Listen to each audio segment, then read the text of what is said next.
Bom, eu vou falar sobre um livro, um dos meus preferidos, que é livro-texto de tudo que é seminário aí de teologia, né? Inclusive nos Estados Unidos, nos últimos, 30 anos pelo menos, né? A Pregação Bíblica, o Desenvolvimento e a Entrega de Sermões Expositivos. A edição americana é de... Essa aqui que eu tenho é de 2001, né? Mas ele é bem mais antigo, esse livro aqui, porque o Redon Robinson, ele foi aprimorando, né? O Hernandes cita o Redon Robinson como o maior professor de pregação expositiva ali da segunda metade do século XX, né? Então é um cara que vale a pena ser ouvido e lido, né? O capítulo que eu peguei foi o capítulo 10, Como pregar para que as pessoas ouçam. Eu creio que é algo que depois que eu li isso aqui e vi alguns vídeos sobre retórica, oratória, eu vi que era tão importante quanto aquilo que eu me gastava de tem que entender o texto, tem que entender o texto. Eu tenho até uma brincadeira que você pediu para Deus, que não é tão brincadeira assim. Eu sempre escrevo um sermão legalzinho até, mas eu estrago na hora de entregar. Por causa disso aqui. Né? E o Redon Robinson, ele já começa falando disso no capítulo, que o sermão não é pregação, né? Nosso sermão escrito, nosso esboço, as nossas verdades extraídas, eles só ganham vida para a congregação quando eles são pregados. E daí ele parte do princípio de que a eficácia do sermão da nossa parte, né? Da parte do pregador, tem a parte do Espírito Santo, que a gente sabe que é quem convence, quem coloca no coração. Não estamos falando disso aqui num capítulo sobre oratória, né? Mas da nossa parte, da nossa dedicação, depende de dois fatores. O primeiro é o que dizemos, e o segundo é como dizemos. Ele coloca uma ordem de importância aqui, que geralmente a gente deve pensar. Uma ordem de relevância dos ingredientes que compõem o sermão, como, primeiro, o pensamento, depois a nossa disposição interior, a partir desse pensamento, depois a nossa linguagem, a nossa voz e nossa linguagem corporal e expressões faciais, nossos gestos.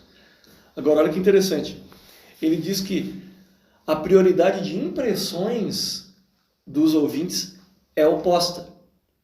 Eles vão se apegar, primeiramente, ao tom da voz, à expressão corporal, expressão facial, e o conteúdo, que é a nossa primeira prioridade, entra depois disso, porque eles nos leem primeiro, antes de lerem, entre aspas, né, o nosso conteúdo.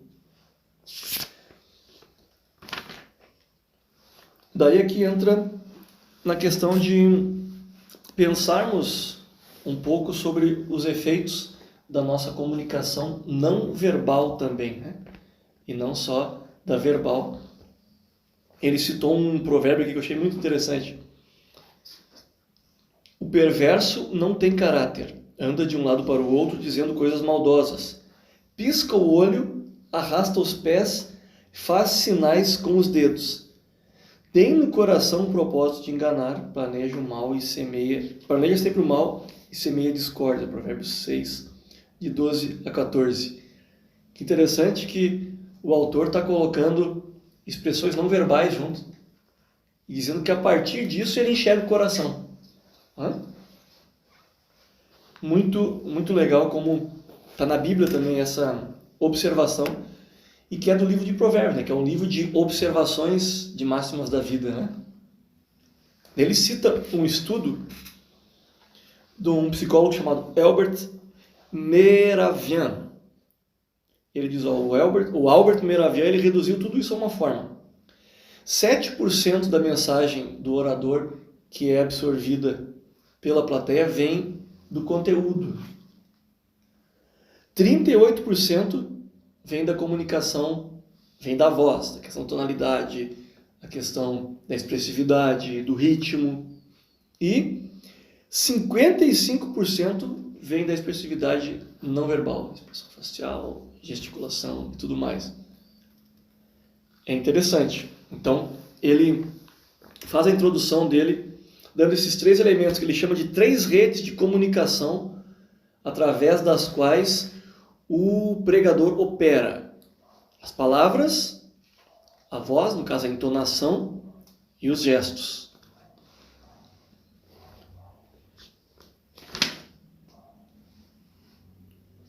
Ele cita um exemplo, né? Cita um exemplo disso. Eu vou ler aqui a citação.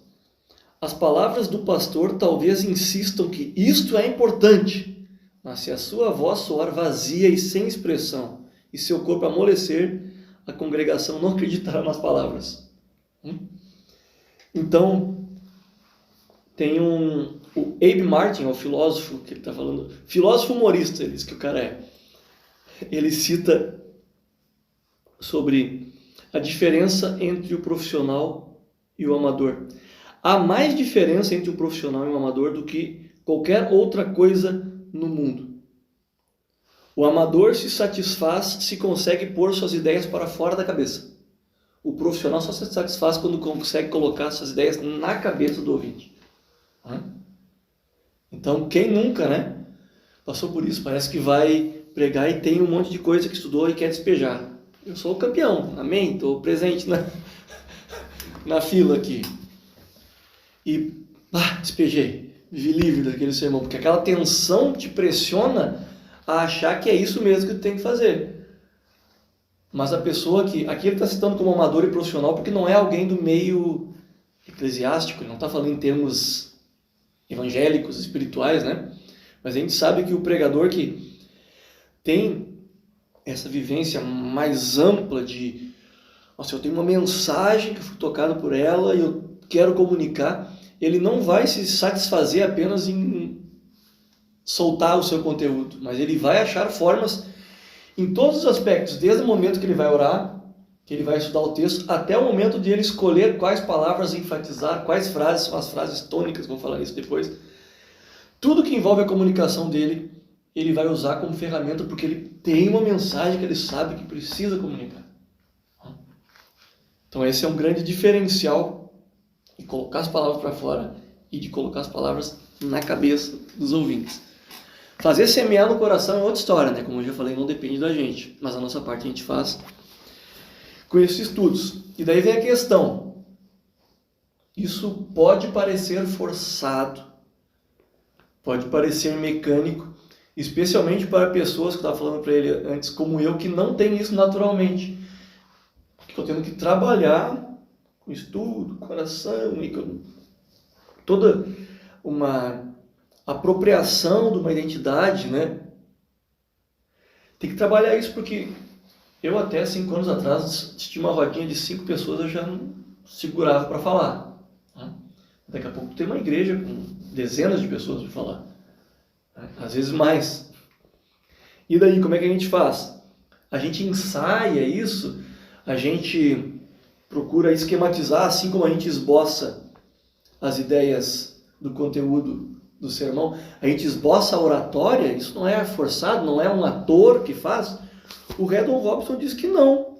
Ele diz que qualquer novo hábito que qualquer pessoa vai desenvolver, o passo inicial da criação do novo hábito é a autoconsciência. Né? Tu tem que te conscientizar daquilo e fazer pensado. Fazer pensado. Essa frase aqui eu vou, de uma maneira racional, planejada, soltar ela mais lenta, mais enfática, até isso virar natural. Até chegar a um ponto que a pessoa vai se expressar com todas essas técnicas, digamos assim, de uma maneira apropriada, né, da técnica, pelo hábito da constância que no começo foi autoconsciente. Achei muito interessante isso. Ele termina essa sessão dizendo: é preciso esforço e disciplina para darmos aparência de naturalidade diante do auditório. Que nem na música, né? Até aquele exercíciozinho ficar natural, tu tem que pensar em cada movimento aqui, para depois chegar e quebrar tudo lá. Agora ele vai para a segunda parte do capítulo, que são os fatores da pregação que nós devemos dar atenção nessa questão, tanto da oratória verbal quanto da comunicação não verbal. Ele fala de 6 fatores. Um deles que eu vou falar lá na frente também é a atenção para o público. Se o público está com sono, a gente sabe. Não, fora as brincadeiras. Primeiro, ele fala da questão, isso que nem precisaria estar falando, mas estou falando no resumo do capítulo, né? Da roupa. Da roupa. Se alguém que está ouvindo aqui esse sermão no nosso YouTube, que a gente colocou esse resumo, pode fazer uso disso, amém. Ele usa aquele texto de Paulo, onde ele declarava que ele se tornou tudo para com todos, para de alguma forma salvar alguns. 1 Coríntios 9, 22. Então, o que importa não é o seu sentimento, e sim o sentimento e as atitudes daqueles que estão sendo o alvo da comunicação. Que regra básica, né? Roupas devem ser apropriadas ao auditório, à situação e ao preletor. É a tríade que tem que andar junto. A gente tem cada um o seu estilo pessoal, né? A gente não vai negar e ser alguma coisa que a gente não é, mas também tem a questão do auditório e do momento, né? A situação, que tipo de culto é, que tipo de momento, enfim. Ele tem uma frase aqui: embora nos vistamos para nos sentir confortáveis, as roupas devem fazer com que as outras pessoas se sintam confortáveis conosco. Esse foi o primeiro ponto dele, bem resumidinho. Ele gastou 2 páginas inteiras para isso, que eu resumi em 2 frases. Segundo, esse aqui é um dos que eu pego bastante: movimentos e gestos. Ele diz que o conteúdo deve motivar o movimento. Então tem pessoas que precisam fazer gestos mais largos, mais enfáticos, deliberados, para comunicar uma maior expressividade. E tem outras pessoas, que eu acho que eu me coloco nessas, que deve segurar um pouco a sua inquietação de se mexer, de levantar os braços, de se virar para todo mundo toda hora, porque às vezes pode acabar atrapalhando. A pessoa está tão aqui. Eu preguei uma vez em Novo Hamburgo, depois fui ver a live. Então a pessoa que assistiu me comentou: o irmão estava com a unção do pinguim. Eu fiquei o tempo todo assim, pulando de um pé pro outro. Um pé pro outro. Outra coisa, as mãos, né? Levanta muito as mãos, eu tenho muito isso. Teve um sermãozinho que eu fui fazer, logo depois da primeira vez que eu me dei por conta que eu levantava muito as mãos. A cada página, na margem, eu desenhei uma mãozinha. Daí quando eu ia fazer, eu olhava para a mão e levantava um pouco menos. Então, tem isso. É outra coisa que ele gastou aqui, outro ponto que ele ficou 4 páginas falando sobre isso. Eu não vou me delongar tanto, mas ele fala sobre gestos espontâneos, gestos positivos, gestos variados, gestos devidamente sintonizados. Mas uma coisa que eu achei legal aqui, especialmente para quem começa mais nervoso o sermão, que eu acho que é a maioria, né? Ele diz que os gestos têm um poder de nos colocar à vontade. Vou ler a frase aqui. Quando seu corpo opera para reforçar suas ideias, você se sente mais confiante e alerta. O modo de vencer a tensão que você sente ao começar esse sermão é fazer gestos. 1 ou 2 gestos largos dirigem seu nervosismo para uma ação positiva. É como se aquela tensão se dissipasse no corpo, né? É um negócio meio psicológico até, mas que funciona como uma mecânica quase do organismo, né, do nosso interior, que aquela tensão acaba saindo para o corpo e daqui a pouco a gente já está mais leve, né? Tirando aquela rigidez. Gestos variados, eu acho que é um ponto que a gente deve pensar também pelo que ele fala aqui. Ele dá uma dica: fique de frente de um espelho e note de quantas maneiras diferentes você pode fazer uso do seu corpo. Então, às vezes a gente tem consciência, tem uma pouca consciência corporal, né? A gente não sabe direito como é que a gente se comunica não verbalmente. Assistir nossos vídeos depois é importante também para não ficar com um passinho de pinguim. Então esse é o segundo ponto. Relembrando o primeiro, a questão da roupa. Segundo, movimentos e gestos. O terceiro, o contato com os olhos. Quando você olha os ouvintes diretamente nos olhos, eles sentem que você quer falar pessoalmente com eles. Olhando aqui. Isso aqui eu já tive várias experiências de eu, às vezes, estar falando e vejo que tem uma partezinha ali, um grupinho, que não está se sentindo integrado e eu gasto um pouco mais de tempo, às vezes, em uma frase, olhando para eles e quando eles se notam, eles se dão por conta, eles, opa, calma aí. É comigo. É comigo. E com a gente aconteceu enquanto ouvintes também, né? Eu já aconteceu, eu também perdido quando eu vejo o pregador olhando pro meu lado, opa, calma aí, deixa eu ficar... deixa eu prestar atenção. Então, ele fala isso, quase sem exceção, uma congregação não escutará atentamente um preletor que não olha para eles. E tem aquela velha dica, né, de oratória, de escolher pontos do auditório para se fixar. Né? Meio abstrato a visão mesmo, meio por aqui, sem olhar diretamente uma pessoa, mas o pessoal naquele grupo vai sentir que está olhando para eles. Outro lá, outro 4 pontos. No auditório grande talvez precise de mais, né? Mas a gente ter essas direções assim ajudam as pessoas a se sentirem mais conectadas. Número 4. Esse aqui tem uma subdivisão porque talvez seja o mais importante. Na ordem de prioridade lá, ele colocou uma importância bem grande. 2 camadas. Então aqui nós temos 4 subdivisões nesse número 4. Vamos perder um tempinho nele, que é a entrega vocal. Né? As ênfases, a expressividade na comunicação, a emoção e até o próprio sentido do texto que a gente vai expressar, eles vão ter mais ou menos força de acordo com esses 4 pontos envolvidos na nossa entrega vocal.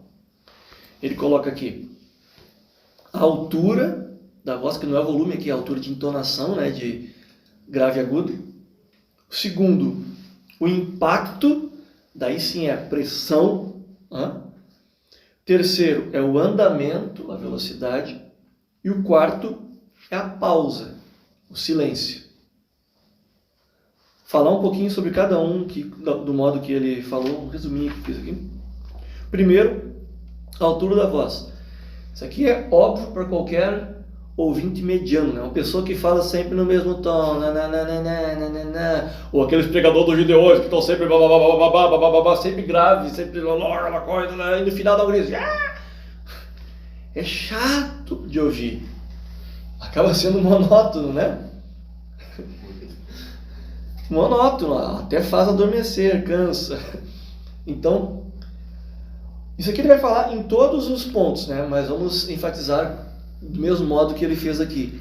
Variação, o segredo é a variação. Contraste, a gente está aqui falando nessa altura, daqui a pouco a gente tem que ir um pouquinho mais para cima. E no momento mais calmo a gente pode deixar um mais grave. Mas quanto mais contraste, menos o ouvido se cansa, né? Mas o ouvinte nota que tem uma coisa se movendo ali, tem uma onda acontecendo. Porque a nossa própria expressão, isso aqui eu falo pro pessoal da música também quando eu dou aula de teclado, tem algo de natural na nossa fala. A nossa emissão, ela começa como um impulso, ela ganha uma forma, uma ondular assim, e ela decai no final, né? Qualquer coisa que tu for falar, a não ser que a pessoa fale bem assim, aquela pessoinha que fala sempre no mesmo tom, na mesma voz, mas qualquer coisa que tu for falar com o mínimo de expressão, vai ter um impulso, vai ter um ápice e um decaimento. As frases musicais bem executadas são que tem um impulso, um ápice e um decaimento. Uma música legal, ela vai ter o seu momento de piano, de mesa forte, depois um decaimento. E a pregação também. Os nossos parágrafos na pregação, eles precisam, as pessoas sentindo, né, na nossa fala, essa naturalidade do impulso, um ápice e um decaimento, vai soar mais natural para o ouvinte. E quanto mais natural soa, menos entediante fica. Esse que é o ponto, né? Agora, é claro que isso tudo, todos os 4 pontos, mas eu vou falar nesse primeiro, ele varia de acordo com os limites da pessoa, né? O Jonathan vai ter o seu escopo de expressividade dentro de quem ele é, da personalidade, da voz, do tom da fala. A Josi vai ter, cada um vai ter o seu, né? Tu pega o Napoleão Falcão, ele vai desde aqui até aqui, né, de altura. Exagerado até, mas ele tem uma tessitura, digamos assim, maior, né, uma extensão maior. Outros têm menor. Mas o importante é cada um dentro da sua extensão conseguir achar, esse é o meu ponto de voz baixa, esse é o meu ponto médio, e esse é o meu ponto agudo. Não, espero que não seja assim, né? Mas cada um tem os seus pelo menos 3 pontos para trabalhar com essas variações. Amém, igreja? Então, esse foi a altura da voz, o primeiro dos 4 pontos da entrega vocal. O segundo, o impacto, a expressividade do volume, o que a gente diria no meio pentecostal, o fervor. Agora eu trouxe para o evangeliquez, né? Mas não é exatamente isso. É a questão da ênfase dado com o conceito de tônica, tanto para palavras quanto para frases, né? Assim como as sílabas, as palavras têm a sua sílaba tônica, assim as frases têm a sua palavra tônica, e assim os parágrafos têm a sua frase tônica. Isso quando eu descobri, eu não sei se eu faço direito ainda, eu acho que não, mas eu tento fazer. Quando eu descobri, eu falei, meu Deus, nesse parágrafo aqui tem um que eu quero que as pessoas saibam mais, então esse eu vou ter que dar uma ênfase nesse parágrafo. Seja com a altura, seja com a variação do ritmo, seja com o impacto, com o volume, mas eu tenho que pensar nessa frase dentro do parágrafo sendo uma frase tônica. Repita comigo. Repita comigo. Esse é inesquecível. Ele dá um exemplo que eu acho bem legal. Na declaração, o Senhor é o meu pastor. Cada ênfase que a gente for dar de palavra vai dar um sentido diferente para o ouvinte, né? O Senhor é o meu pastor. A pessoa vai ser levada para um direcionamento. O Senhor é o meu pastor. O Senhor é o meu pastor. Ou o Senhor é o meu pastor. 4 pontos de uma pregação. Não é? Por causa da ênfase da palavra tônica na frase. Então, é sensacional a gente usar esse artifício de oratória ao nosso favor, né? E ao favor do texto da mensagem, né? Tem uma palestra que eu vi, eu passei para a Josi, eu posso passar para vocês também, que eu achei muito interessante. Às vezes tem que voltar nela para dar uma relembrada, mas a palestrante lá fala bem isso, da palavra tônica e da frase tônica, né? Eu vou enviar para vocês lá. E daí a gente pode pensar tudo com tônicas, né? A frase tônica no parágrafo e o parágrafo tônico na seção, né? Esse parágrafo vai ser um parágrafo que eu vou me gastar um pouquinho mais nele emocionalmente, né? Porque o meu ponto 1 vai ter 3 parágrafos. O terceiro, que é o da aplicação, é o que eu vou querer que o pessoal se ligue mais. Então, nesse aqui eu vou botar um pouquinho mais dentro da minha tessitura emocional, mas eu vou dar um pouquinho mais de gás, de emoção, né? Interessante isso. Aqui ele fala aquilo que já falamos nos outros, eu vou repetir por questão didática para todos nós.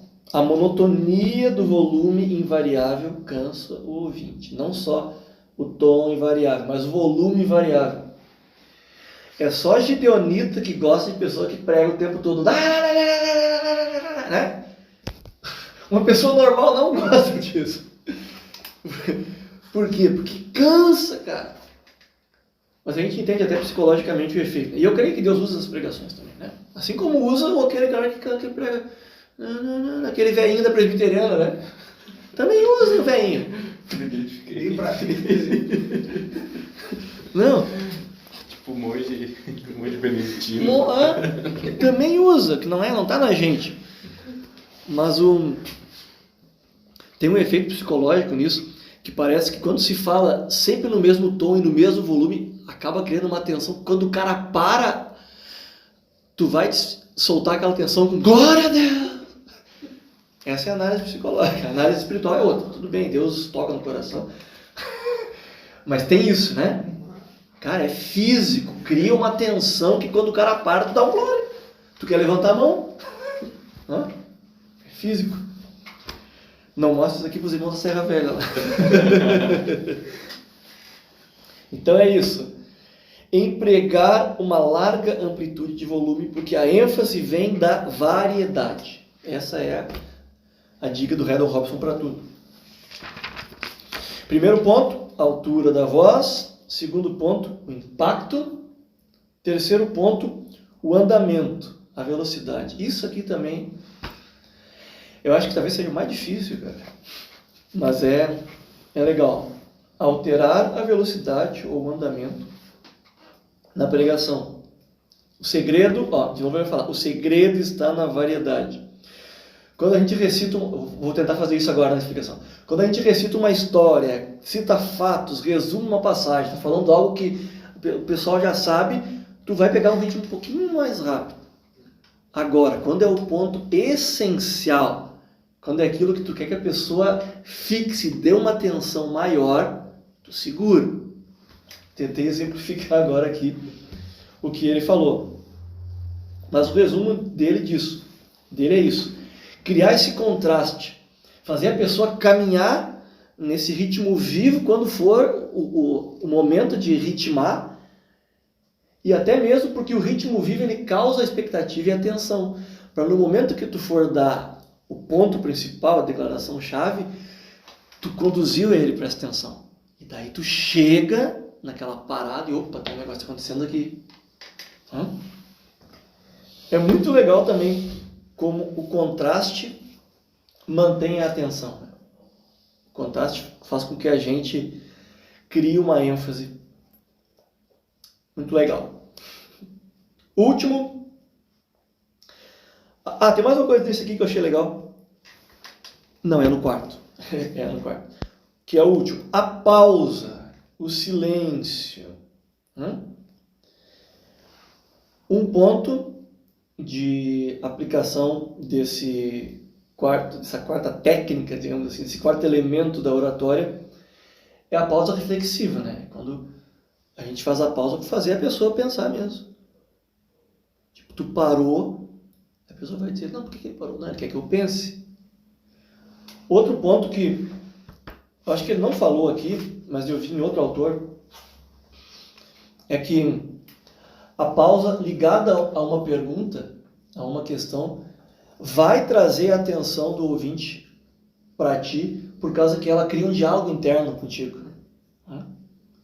Quando tu lança uma pergunta e dá um espacinho que a pessoa está respondendo na cabeça.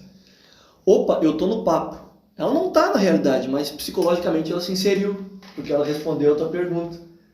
E tu deixou a pequena pausa para ela se inserir. Uma baita dica para a gente manter a atenção, né, do ouvinte. E também trazer um próximo ponto, né? Eu gosto muito dessas frases de transições que vêm com uma pergunta, com alguma coisa que a pessoa tenta responder e naturalmente gera uma curiosidade. Será que a minha resposta é a mesma que ele vai dar? O que será que ele vai responder? O cara pelo menos mais 2 minutinhos vai ficar contigo. Daí a gente só tem que cuidar para não perder, porque ele vai ficar. Naturalmente, aquela curiosidade vai deixar ele contigo no sermão por mais 2 minutinhos, né? E aqui ele fala uma outra aplicação. A primeira reflexão, eu dei uma segunda aqui de outro autor, que é essa questão de se conectar com a mensagem, e outra é trazer um destaque para o que vem depois. quando a gente dá aquela pausa retórica, né? A pausa retórica. O que tu fala depois tem mais peso. Porque a pessoa ficou ali, né? Não, o cara se perdeu. Não, o que o cara vai falar? O que vem? É a pausa retórica. Que também se dá nesse sentido, né? É a pausa retórica. Tem na questão do ritmo também. Aqui ele fala algo que na nossa igreja o pessoal faz bastante, né? Especialmente os mais antigos. E o meu pai, graças a Deus, que não, ele está aqui com a gente, mas tem muita gente que faz, que ele chama de pausa vocalizada, né? Estamos aqui hoje então, aleluia, e Deus está aqui, amém, irmão? Amém, aleluia, né? O né também, isso eu já usei bastante. Um dos motivos de eu escrever os sermões, mesmo que eu não siga a sequência ali direta lendo, é sempre ter algo para olhar quando me der aquela travadinha e eu saber como o fluxo do argumento vai se desenvolver, para não precisar ficar botando né o tempo todo para ser a minha pausa vocalizada, né? Então tá aqui, o pessoal usa muito isso. Isso aqui eu sempre guardei, eu não sabia de onde eu tinha tirado isso, foi daqui. Hoje, quando eu estava relendo, eu lembrei. Uma pausa não parecerá tão longa para o ouvinte como parece para você. Quantas vezes, né? A gente dá aquela paradinha ali, meu Deus, estou perdido agora, o pessoal já perdi o pessoal. Cara, não, foi 2 segundos. Né? 2 segundos não é nada. E às vezes é bom até para dar aquela respirada no ambiente, né? Mas a gente pensa que tem que falar o tempo todo. E aí gera aqueles pregadores afoitos que desprezam, eu não posso parar, eu não posso... Entre um ponto e outro não pode ter 5 segundinhos para dar aquela respirada, tem que só largar. Não, né? Vamos usar as pausas. Esse foi o 4º ponto sobre entrega vocal. Altura da voz, impacto, andamento e pausa. Agora ele vem com 2 pontos finais. O 5º ponto é o ensaio, que ele vai dizer que é necessário que a gente crie meios de passar o fluxo do pensamento, a progressão do pensamento antes, seja verbalizando, seja na mente, seja... Eu não lembro se ele fala isso aqui, mas escrevendo. Eu costumo às vezes tentar, quando eu tenho uma ideia que está uma proposição lógica, bem elaborada teologicamente, eu tento explicar ela em palavras que um adolescente compreenderia, por exemplo. Fica mais feio estilisticamente, mas eu sei que todo mundo lá na congregação vai entender. Fica feio. Eu prefiro...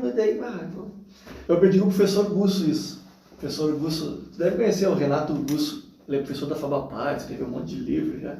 Primeira gramática de hebraico no Brasil foi ele que lançou pela Vida Nova. Ele, quando eu entrei lá na Fabapar em 2017, eu tenho os meus textos de 2016 no Facebook. Se eu for ler hoje, eu nem entendo algumas palavras que tinha lá. E eu cheguei lá dizendo, agora eu vou estudar teologia, cara, eu vou pegar... E ele falou, pessoal, eu sempre vou pensar na congregação de modo que a maior parte da congregação não entenda. Então, se eu precisar pegar um vocábulo erudito lá do coisa e transformar em algo mais popular, eu vou fazer isso, porque eu sei que mais gente vai estar comigo. Eu vi o Heber Campos Júnior fazer isso num vídeo.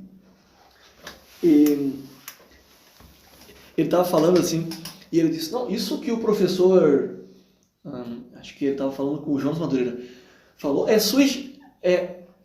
único, ele ia dizer sui generis, mas na hora ele travou o switch e falou, é único, é uma coisa excepcional. Desligou o acadêmico. Desligou o acadêmico, exatamente.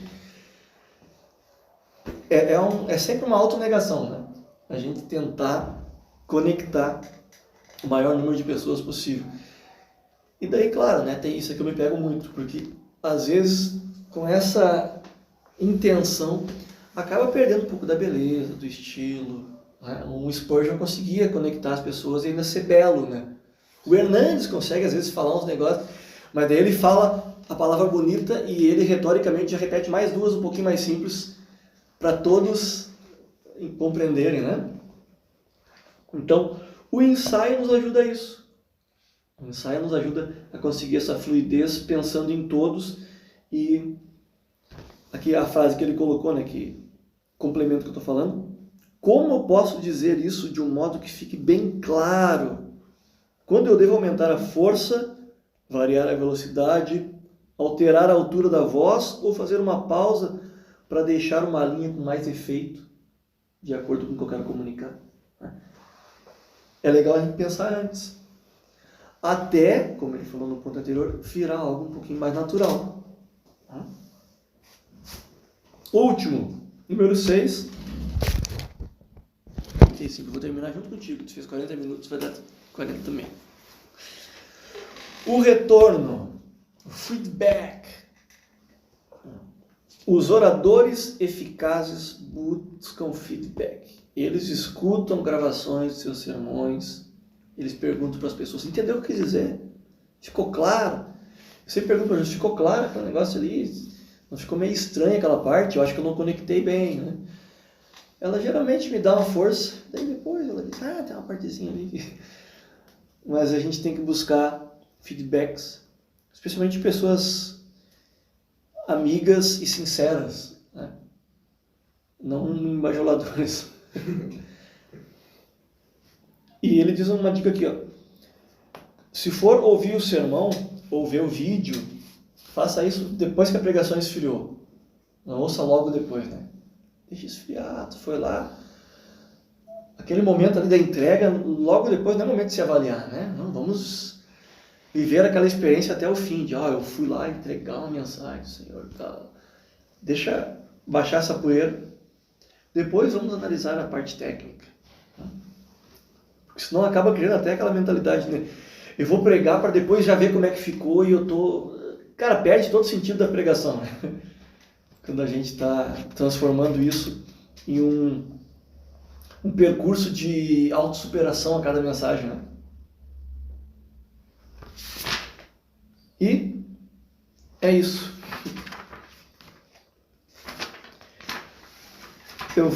Tenho mais 3 minutos para chegar nos 40.